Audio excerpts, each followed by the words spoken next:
उत्तराखंड राज्य के भूतपूर्व मुख्यमंत्री और हरिद्वार निर्वाचन क्षेत्र से सांसद श्री त्रिवेंद्र सिंह रावत जी, पौड़ी गढ़वाल क्षेत्र के निर्वाचन क्षेत्र से लोकसभा के सांसद Shri Anil Baluni ji, director general of Assam rifles general Vikas Lakhera,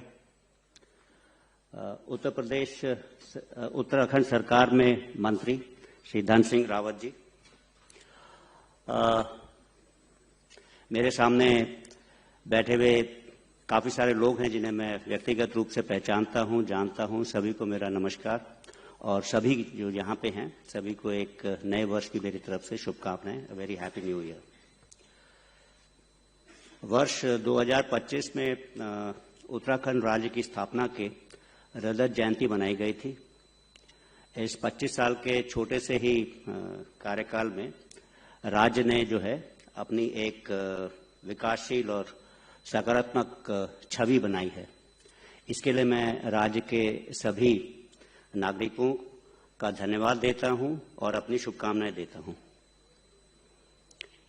सर्वप्रथम मैं हिलमेल की सीईओ श्रीमती चेतना रावत को रैबार के 7वें संस्करण के इस भव्य तरीके से आयोजन करने के लिए बधाई देता हूं। रैबार समय के साथ उत्तराखंड की संस्कृति, नारी सशक्तिकरण, पलायन, परिवहन जैसे मुख्य मुद्दों के ऊपर डिस्कशन का एक प्लेटफॉर्म बन गया है। ये रैबार जो है अपने आप में मैं मानता हूं एक बड़ा ही यूनिक प्लेटफॉर्म है, एक अनोखा मंच है। आयोजन की दृष्टि से देखा जाए तो दिल्ली के अंदर एक छोटा सा उत्तराखंड को समेटे हुए है और इस कंसेप्ट को कंसेप्चुलाइज करने के लिए, इसे बढ़ावा देने के लिए मैं मंजीत नेगी को कॉम्प्लीमेंट करना चाहता हूं। रैबार एक ऐसा मंच है जो उत्तराखंड की प्रमुख हस्तियों को एक मंच पे लेकर के आता है। इस मंच के माध्यम से मैं पिछले 3 संस्करण में आ चुका हूं। मैंने बहुत सारे उत्तराखंडी दोस्त बनाए हैं। इस माध्यम से मैं अपनी जड़ों से दोबारा जुड़ा हूं और इस बात का मुझे बहुत गर्व है। रैबार में जो है हम हर एक वर्ष एकत्रित होते हैं और अपनी स्टेट के बारे में बात करते हैं और ज्यादातर ये बातचीत जो होती है उसके विकास के बारे में होती है। मेरा ये मानना है कि हमें उत्तराखंड के भविष्य के बारे में चर्चा करनी चाहिए। कुछ एक तरीके से जन लखेड़ा ने भी इसके बारे में बात की, वो डेमोग्राफिक डिविडेंड के बारे में बात कर रहे थे और जो सांसद हमारे हैं अनिल बलूनी जी ने भी इसके बारे में बात की। 2047 तक भारत जो है एक विकसित राज्य बनना चाहता है, विकसित राष्ट्र बनना चाहता है, a developed nation, that's what we want to become.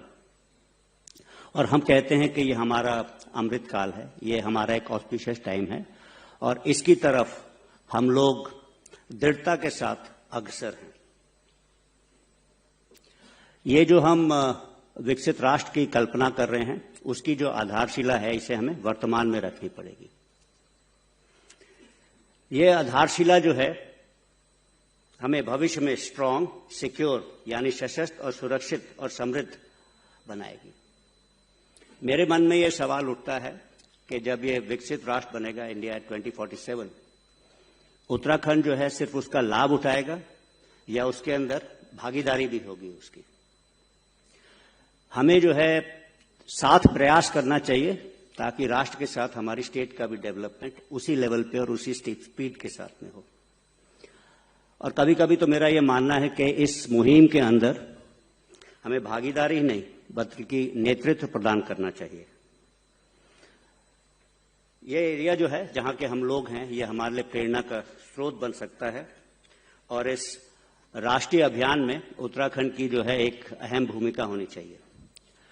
Bharat और उत्तराखंड के भविष्य को हमें एक साथ जोड़ करके देखना चाहिए और हमें एक विकसित Uttarakhand at the rate of 2047 की परिकल्पना करनी चाहिए। भविष्य के बारे में बात करना जो है ये एक एकेडमिक डिसिप्लिन है, एक तरह से ये साइंस है और ये प्राचीन काल से ही काफी प्रचलित है।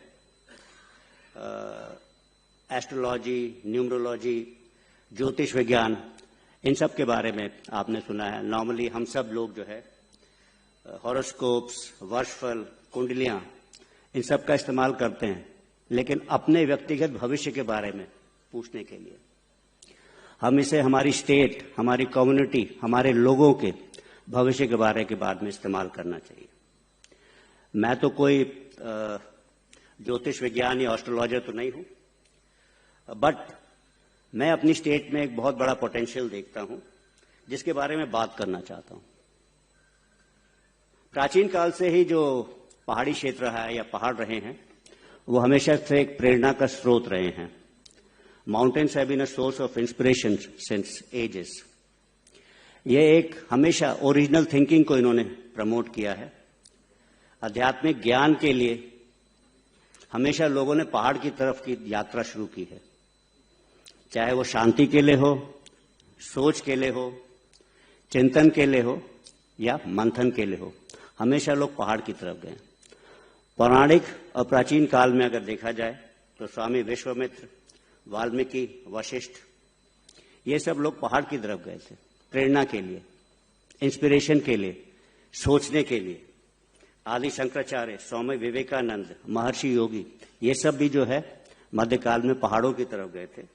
और वर्तमान में अगर देखा जाए तो रस्किन बॉन्ड जैसे लेखक या रविन्द्रनाथ टैगोर, मार्क ट्वेन जैसे लेखक और विचारक जो है, ये लोग भी जो है पहाड़ों से इंस्पिरेशन लेकर के जाते हैं। हमारा तो वह वास है, हमें वहां जाने की जरूरत नहीं, हम वहां रहते हैं। तो ये इंस्पिरेशन तो हमारे के अंदर जो है नेचुरली आनी चाहिए। ये सोच हमारी अलग होनी चाहिए और ये सोच के कारण है जो हम एक लीडरशिप प्रोवाइड कर सकते हैं अगर सोच ठीक रहेगी। हमारे इलाके से गंगा, जमुना, सरस्वती, ये तीनों नदियां ओरिजिनेट करती हैं और भी हैं। ये तीनों नदियां हमारे लिए पूज्य हैं और उत्तराखंड में इन सब का स्रोत है। They provide lifeline to every downstream state and citizens of this country. ये सभी राज्यों के लिए और प्रदेशों के लिए एक जीवन का स्रोत है। ये जो है रिलीजियस, कल्चरल, इकोनॉमिक, धार्मिक, आर्थिक और सांस्कृतिक चीजों को प्रमोट करती हैं और एक तरह से हमारी संस्कृति की पहचान है। गंगा के जल की तरह ही जो विचारों का प्रवाह भी जो है मेरे ख्याल से उत्तराखंड से लेकर के नीचे की तरफ जाना चाहिए। यही चीज जो हमारी देन होगी, इसके बारे में हमें अलग से सोचना चाहिए। मैंने पहले भी बताया था कि मैं कोई एस्ट्रोलॉजर नहीं हूं, मैं एक सैनिक हूं, लेकिन सैनिक सीडीएस के नाते जो है एक सैनिक को हमेशा जो है सोचना पड़ता है भविष्य के बारे में कि भविष्य में किस तरह की चुनौतियां आएंगी, उसके लिए जो तैयारी है अभी करनी पड़ती है। युद्ध जो है अगर जीतना होता है तो जो प्रेजेंट जनरेशन है जो लड़ रही होती है वो तो यस, उनका कंट्रीब्यूशन बहुत रहता है, लेकिन बराबर का कंट्रीब्यूशन वो रहता है जिन्होंने पहले से इसकी तैयारी कराई हो, 4 साल पहले, 10 साल पहले सोचा हो कि किस तरह की चुनौती आएगी, किस तरह की तैयारी करनी है। यह हम इसलिए करते हैं कि हमें पता है कि किसी भी युद्ध में कोई सेकंड प्राइज नहीं होता, there is only one winner. कोई कंसोलेशन प्राइज नहीं होता, कोई द्वितीय पोजीशन नहीं होती, एक जीतने वाले की होती है एक हारने वाले की। विक्टर एंड वैंकेस्ड, दो ही तरह के लोग होते हैं। इसीलिए जो है फौज में हम हमेशा भविष्य की चर्चा ज्यादा करते हैं और इसके बारे में हमेशा सोच विचार करते हैं। उसी प्रकार मेरा मानना है, जैसे हम अमृतकाल की बात कर रहे हैं, भारतवर्ष के लिए है, उत्तराखंड के लिए भी वही अमृतकाल एप्लीकेबल है। ये ऑस्पिशियस टाइम है और यही एक समय है। इफ यू मिस दैट बस, will miss it for ever. और ये समय इसलिए भी है क्योंकि जैसे जन लखेरा बता रहे थे कि जो डेमोग्राफिक डिविडेंड है वो हमारे फेवर में है, लाइक द नेशनल एवरेज। हमें विकसित उत्तराखंड 2047 के बारे में जो है सोचना चाहिए। यहां से जो भी हमारे और मेरे ख्याल से इस प्रकार का एक विजन डॉक्यूमेंट या विजन के बारे में की कल्पना करनी चाहिए।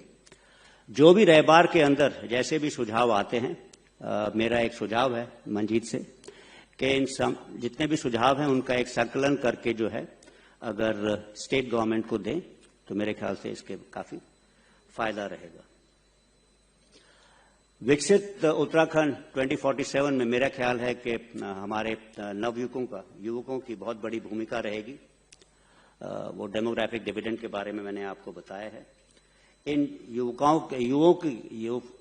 की ऊर्जा को सही गति और सही दिशा देने की जरूरत है।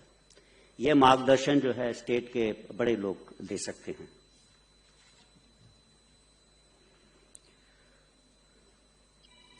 एक विकसित उत्तराखंड को जो है सुरक्षित उत्तराखंड भी होना चाहिए।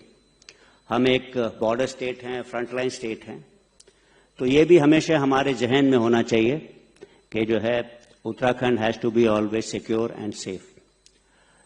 फिजिकल सेफ्टी की बात नहीं, वो तो एक यूनियन सब्जेक्ट है, स्टेट का सब्जेक्ट ना रहा, लेकिन हमें मानवीय सुरक्षा, ह्यूमन सिक्योरिटी, पर्यावरण की सुरक्षा, एनवायरमेंटल सिक्योरिटी, आर्थिक सुरक्षा, इन सब चीजों के बारे में भी ध्यान देना चाहिए। ये तो रहा विजन के बारे में। अब मैं कुछ एक समय में ये बताऊंगा कि आर्म फोर्सेस जो है पहाड़ी क्षेत्रों के लिए, स्पेशली उत्तराखंड के लिए क्या क्या कर रही हैं। ये सब चीजें मैंने पहले भी किसी एक दो मंच से बताई हैं, तो हो सकता है लोगों ने सुनी हो, बट फिर भी at the cost of repetition I want to tell कि हम लोग क्या क्या चीजें कर रहे हैं। सबसे पहला है ऑपरेशन सद्भावना।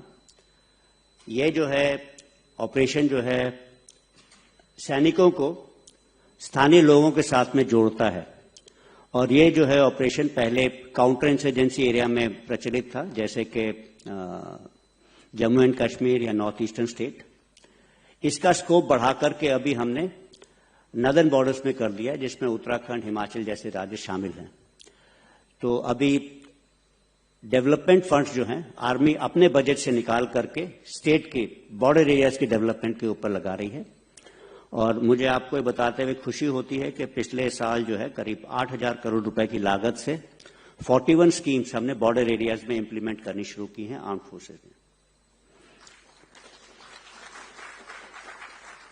इसके अलावा एक डिफेंस वाइस वेलफेयर एसोसिएशन है, जिसकी अध्यक्षता मेरी मिसेस करती हैं।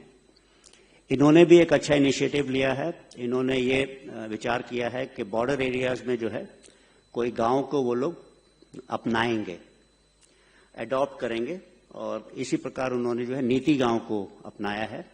और वहां के स्थानीय लोगों, गांव वालों की जो भी जरूरतें हैं, मेडिकल एक्सेट्रा, एजुकेशन, उस चीज के ऊपर वो लोग डायरेक्टली ध्यान दे रहे हैं और कॉन्स्टेंटली मॉनिटरिंग करते हैं।